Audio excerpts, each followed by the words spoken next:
Ready? So we are going back for another prototype. With who? We can't land on the moon. We aren't touching down for 5 years. We can make a film that shows us going to the moon without actually doing it.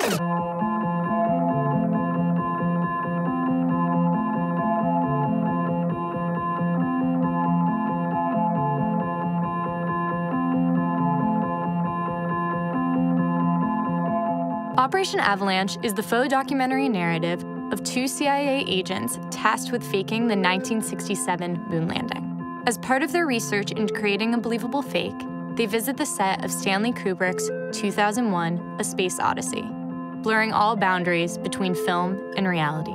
Do you see what's going on here? Kubrick is getting NASA to make sure that his space movie looks like real space.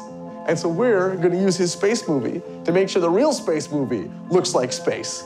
By framing their film as a period documentary, the filmmakers created a unique challenge for themselves: how to have their characters interact with the real Kubrick in archival footage. Well, I think right at the beginning, we'd said we wanted Stanley Kubrick in the movie. I thought it was going to be so easy because there was going to be film footage of Kubrick, and we would just do the same thing that we do all the time, which is we take the film footage, we green screen me into it, done. Everybody's like, wow, it's like Forrest Gump. So we get to the moment where it's like, okay, so what is the Stanley Kubrick footage we can use? It's nothing. Kubrick didn't want any footage on, any documented footage being taken during the making of 2001. He only had a couple news crews come in, which is why all that footage is so brutal. It's based on a real story about the guys investigating Stanley Kubrick. 2001 is so connected with the Apollo launch. Everybody likes saying Stanley Kubrick was involved. So the idea of not having in the movie would be such a letdown, but also kind of bullshitting our way into just show, oh, he's in the room over there, or getting a look-alike. All that stuff just wouldn't fit in the documentary world that we were fighting so hard in every other respect to create. The initial part, we wanted to sell that we were actually at Shepperton Studios in the UK, and we set up a scout. Our plan was we would go do this tour and then try to sneak away and maybe steal a few shots. But when we showed up, they gave us our passes and they said, okay, now wait outside for the person who's gonna take you around, and we just bailed. We just found the areas of the lot that they were the authentic pieces of the lot that would have been there when Kubrick was there. So we shot a lead-in to that Shepperton sequence there. Everything else on the soundstage was recreated from archival stills. Excuse me? How'd you set this up?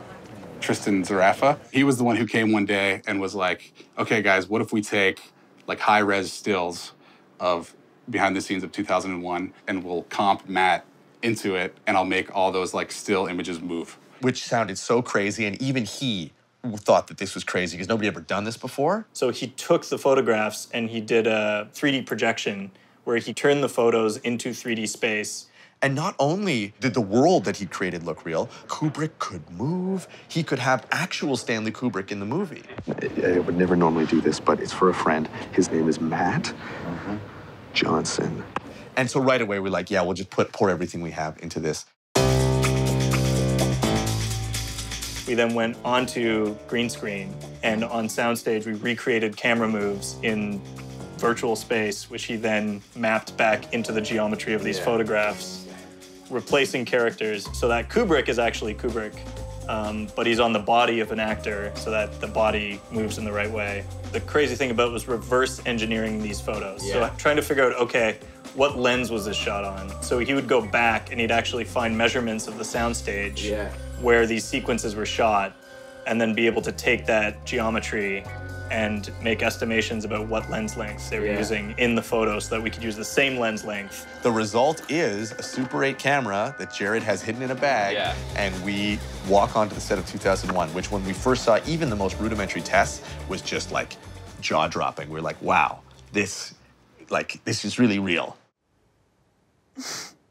Not bad for on the spot, just figured it out.